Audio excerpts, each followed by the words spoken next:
മലപ്പുറം വണ്ടൂരിൽ ജ്വല്ലറിയുടെ ചുമർ തുരന്ന് കവർന്ന വെള്ളി ആഭരണങ്ങൾ തമിഴ്നാട്ടിൽ നിന്നും പോലീസ് കണ്ടെടുത്തു.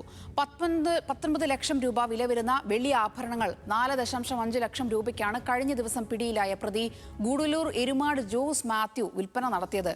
പ്രതിയെ വണ്ടൂരിൽ എത്തിച്ച് പോലീസ് തെളിവെടുപ്പ് നടത്തി.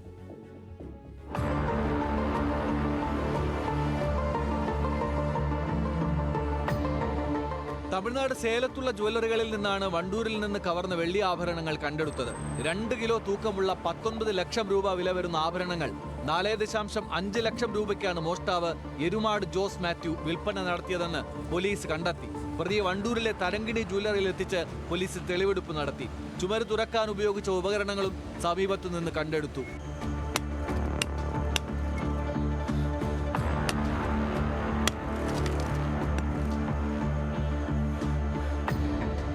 പ്രതിയെ വണ്ടൂർ പോലീസ് എറണാകുളത്ത് നിന്ന് 24-ാം തീയതി പിടികൂടിയിരുന്നു. സംസ്ഥാനത്തിന്റെ വിവിധ ഭാഗങ്ങളിലായി 100 കണക്കിന് മോഷണ കേസുകളിൽ പ്രതിയാണ് ഇയാൾ. മെയ് 19-നാണ് വണ്ടൂർ ടൗണിലെ തരങ്കിണി സിൽവർ ജ്വല്ലറിയുടെ പിൻഭാഗത്തെ ഭിത്തി തുരന്ന് മോഷണം നടന്നത്. മാസ്കും തൊപ്പിയും ധരിച്ചെത്തിയ പ്രതി ഷോക്കേസിലുണ്ടായിരുന്ന ഏകദേശം 2 കിലോയോളം തൂക്കം വരുന്ന 19 ലക്ഷം രൂപ വിലയുള്ള വെള്ളി ആഭരണങ്ങളാണ് കവർന്നത്.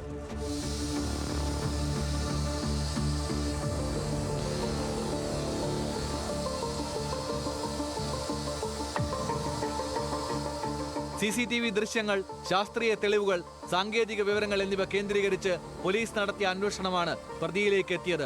കവർച്ച നടത്തി ലഭിക്കുന്ന പണം ഉപയോഗിച്ച് ആഡംബര ജീവിതം നയിച്ചു വരികയായിരുന്നതായും പോലീസ് കണ്ടെത്തിയിട്ടുണ്ട്. ജോസ് മാത്യുവിനെതിരെ സംസ്ഥാനത്തിന്റെ വിവിധ ജില്ലകളിലായി ഏകദേശം 90 മോഷണ കേസുകൾ രജിസ്റ്റർ ചെയ്തിട്ടുണ്ടെന്ന് വണ്ടൂർ പോലീസ് അറിയിച്ചു. ന്യൂസ് മലയാളം, മലപ്പുറം.